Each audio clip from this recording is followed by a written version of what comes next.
Assalamualaikum warahmatullahi wabarakatuh. Nama saya Nina Karlina dari kelas 10 AKL 1 SMKN 1 Buah 2. Saya akan menceritakan autobiografi dari B.J. Habibie.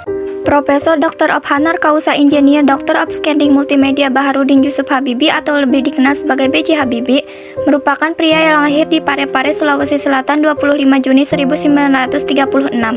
Habibie merupakan presiden ketiga Indonesia selama 1,4 tahun dan 2 bulan menjadi wakil presiden RI ke-7. Habibie merupakan keturunan antara orang Jawa dengan orang Makassar atau Parepare. Di masa kecil, Habibie telah menunjukkan kecerdasan dan semangat tinggi pada ilmu pengetahuan dan teknologi khususnya fisika. Selama 6 bulan ia kuliah di Teknik Mesin Institut Teknologi Bandung ITB dan dilanjutkan ke Rhein-Westfalis Technische Hochschule Jerman pada 1955. Dengan dibiayai oleh ibunya, Raden Ajeng Tuti Marini Puspawardoyo, Habibie muda menghabiskan 10 tahun untuk menyelesaikan studi S1 hingga S3 di Aachen, Jerman. Pak Habibie melanjutkan program doktoral setelah menikahi teman SMA-nya Ibu Hasri Ainun Besari pada tahun 1962. Bersama dengan istrinya tinggal di Jerman, Habibie harus bekerja untuk membiayai kuliah sekaligus biaya rumah tangganya. Habibie mendalami bidang desain dan konstruksi pesawat terbang.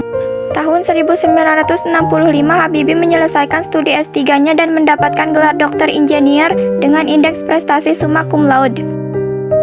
Setelah lulus, B.J. Habibie bekerja di Messerschmitt Bölkow Blohm atau MBB Hamburg sebagai kepala penelitian dan pengembangan pada analisis struktur pesawat terbang. Kemudian menjabat kepala divisi metode dan teknologi pada industri pesawat terbang komersial dan militer di MBB.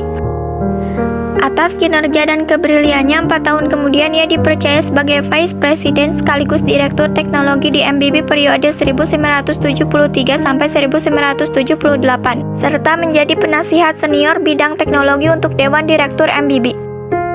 Pada tahun 1968, B.J. Habibie telah mengundang sejumlah insinyur untuk bekerja di industri pesawat terbang Jerman. Sekitar 40 insinyur Indonesia akhirnya dapat bekerja di MBB atas rekomendasi Pak Habibie. Pada era pemerintahannya, ia berhasil memberikan landasan kokoh bagi Indonesia. Setelah ia turun dari jabatannya sebagai presiden, ia lebih banyak tinggal di Jerman. Tetapi ketika era kepresidenan Susilo Bambang Yudhoyono, ia kembali aktif sebagai penasehat presiden untuk mengawal proses demokratisasi di Indonesia lewat organisasi yang didirikannya. Rasa cintanya yang besar pada mendiang istrinya ia tuangkan dalam bentuk buku. Ia menulis buku yang berjudul Habibie dan Ainun. Buku ini dibuat untuk mengenang almarhum istrinya dan berisikan mengenai kisah cinta sang profesor dengan istrinya. Habibie wafat pada 11 September 2019 di Rumah Sakit Pusat Angkatan Darat Gatot Subroto, Jakarta atas penyakit yang dideritanya.